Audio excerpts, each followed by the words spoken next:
Have you ever wondered how the stars you see twinkling in the night sky came to be? What cosmic journey transforms a cloud of dust and gas into these brilliant points of light? Today we're embarking on a stellar expedition, navigating through the fascinating life cycle of a star. Our voyage begins in the cold, dark corners of space where vast clouds of gas and dust known as nebulae float idly. These nebulae are the birthplaces of stars, where the gravitational pull condenses matter into a dense core. This process, called a gravitational collapse, marks the first stage in the life of a star, the protostar phase. As the protostar continues to gather mass, its core becomes increasingly hot and dense, sparking a process known as nuclear fusion. Hydrogen atoms collide and fuse together, creating helium and releasing enormous amounts of energy. This energy radiates outward, counteracting the inward pull of gravity. Congratulations, our protostar has graduated into a main sequence star, the longest stage in a star's life. But nothing lasts forever, not even stars. Once a star exhausts its hydrogen fuel, it evolves into a red giant or a red supergiant depending on its initial mass. These stars are cooler but far larger than their main sequence predecessors. Their cores contract, temperatures soar, and helium begins to fuse into heavier elements like carbon and oxygen.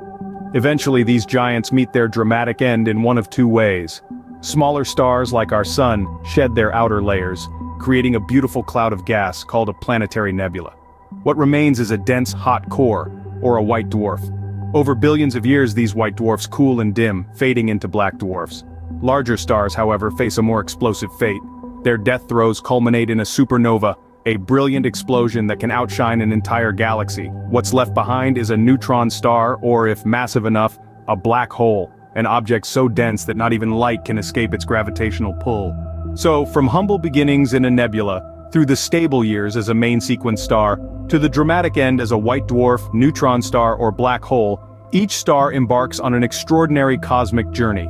While each step in this celestial life cycle is dictated by a star's mass, each phase is a testament to a universe in constant motion, an endless cycle of creation and destruction. To summarize, the life cycle of a star is a cosmic dance of forces, from the gravitational collapse in a nebula to the fiery fusion in a main sequence star, through the expansion into a red giant, to the final stages as a white dwarf, neutron star, or black hole. It's a stellar journey of birth, transformation, and ultimately, death. But even in their death, stars give life to the universe, dispersing elements that may one day coalesce to form new stars, continuing the grand cycle of stellar evolution.